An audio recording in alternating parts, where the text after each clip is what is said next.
Alright, what up, y'all? It's Metaphor, representing everyone's you and I verse. You know what I'm saying? So we're going to do a video on the moon in Aquarius, which I just passed, being the moon in Pisces right now. I'm going to do me a little video on that as well. So, with the moon in Aquarius, it'll be fixed air, consistent or stubborn upon a way of thinking and communicating when it appeals to the feeling and emotion of things. So, a person who has an Aquarius moon is going to, instead of feeling about things, they're going to communicate and think about it. So like, okay, is this thought trivial? When it ends up actually being an emotion that they should actually take the time to soak in and feel, instead of voicing their opinion upon what's going on in the emotional realm of the individual. This is just an air sign thing when it comes to the moon. I have a Gemini moon, so I'm speaking for it. You dig what I'm saying? So, with the Aquarius moon, it's an individual that has a knowledge and wisdom about things. It's alike to a Sagittarian energy when I say that. This is the reason why they sextile in a way. So the Aquarius tends to just have a unique and original way of communicating. So like, you don't even know where they're coming from with what they're going to say, but you can expect an Aquarius to have a consistent way of being unpredictable. They're like predictably unpredictable in what they're going to do and say.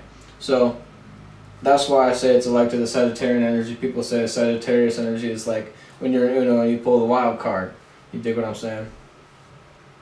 So the Aquarius moon, when it's transiting in the sky, it's the same way that we all deal with it as an individual that would just have this moon sign. So you gotta think about it like the moon is like the center of things in a way, because the sun is just doing what the moon's like. I mean, in my mind, whenever I think about the astrology, I say the first thing you should focus on in the moon is the moon, because it moves the fastest. So you can actually see a transit and things of that nature. And sometimes we just emotionally react before responding, kind of thing.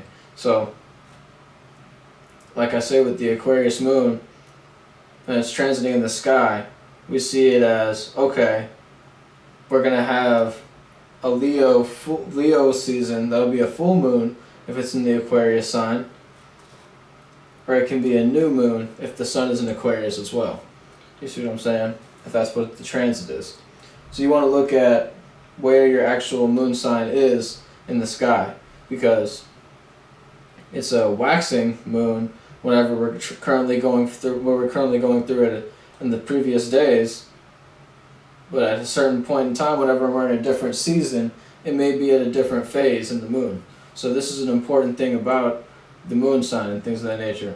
So like, if you have, just an example, an opposite moon to the sun, it'll generally be a full moon. For example, Aquarius and Leo being opposites.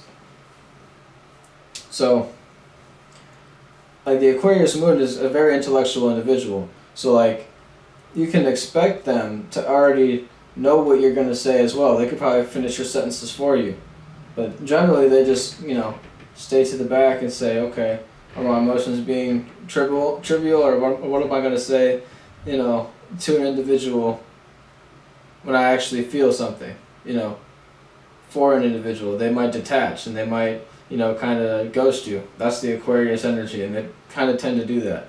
But whenever you're attached to an Aquarius and they actually consider you an individual that they want to spend the rest of their life with, they'll add you as part of their group, and Aquarius is that group sign. So whenever you're dealing with an Aquarius moon person, they're kind of going to, test you in the beginning, so just be ready for that if you're cross-watching as for an Aquarius moon. But if you are the Aquarius moon, just know that you have that kind of tendency.